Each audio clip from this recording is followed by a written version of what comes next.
So for the next major assignment,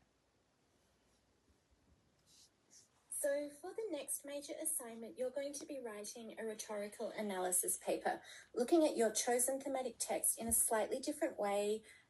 Instead of an objective summary or a rhetorical situation, you're going to start analysing how and why the reader makes the argument using the rhetorical appeals in the way that they do. So make sure that you've watched last week's screencast where I talk about the appeals of pathos, ethos, logos, and kairos, because you're going to be choosing one or two of those to analyse in your assignment. Ideally two, no more than two. So often students will start off writing an introduction. It's really important to have a strong thesis statement. And so this screencast lecture is going to walk you through some techniques to write an introduction and a thesis statement specifically for a rhetorical analysis paper.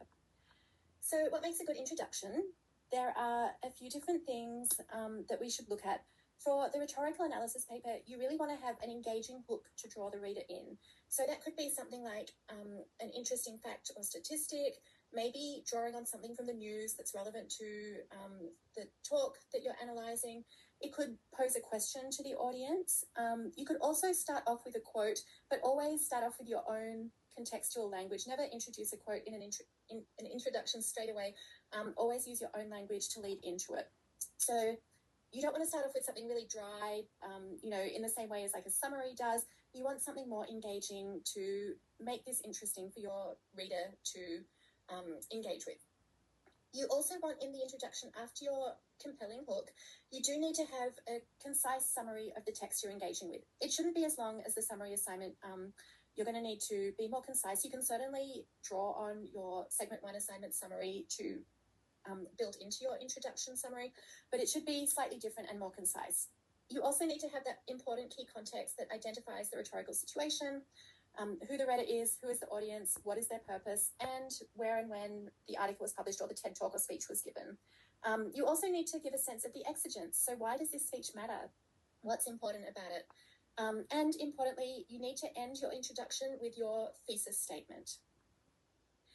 So a thesis statement comes at the end of the introduction, and it's really a way to let your reader know what claims you're going to be making about the text throughout your paper. Think of it as kind of like a guidepost that signals your main argument up front.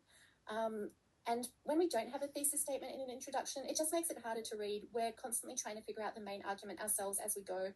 So your reader then has to do more work. So thesis statements are really important. They need to be concise. Some professors prefer them to be one sentence.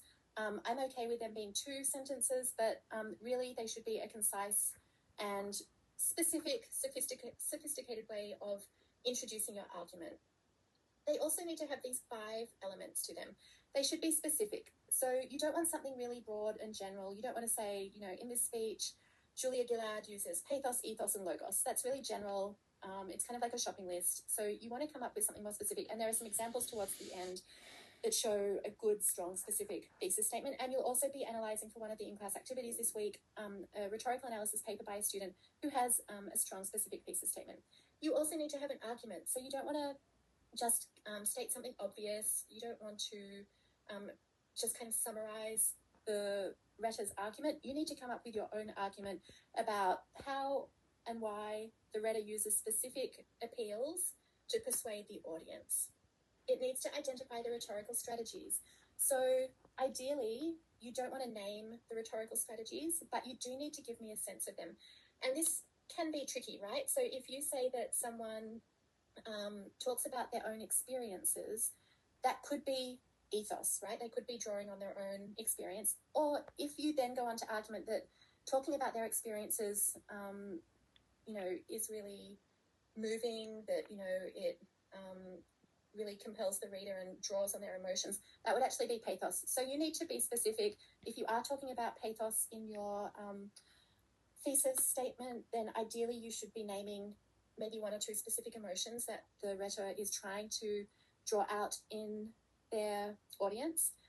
If you're looking at logos, instead of saying logos, you could talk about specific ways they achieve that sense of persuading the reader through the rational argument. So you might look at talking about 1 or 2 specific techniques. So you might talk about in your thesis statement that they use, compelling evidence, or, the way their speech is structured, logically persuades the reader or something like that. And again, if you're talking about ethos, you want to be specific. So how do they build their ethos? Are they relying on their situated ethos, or are they working hard to create a sense of credibility by showing that they've done their homework, and so on?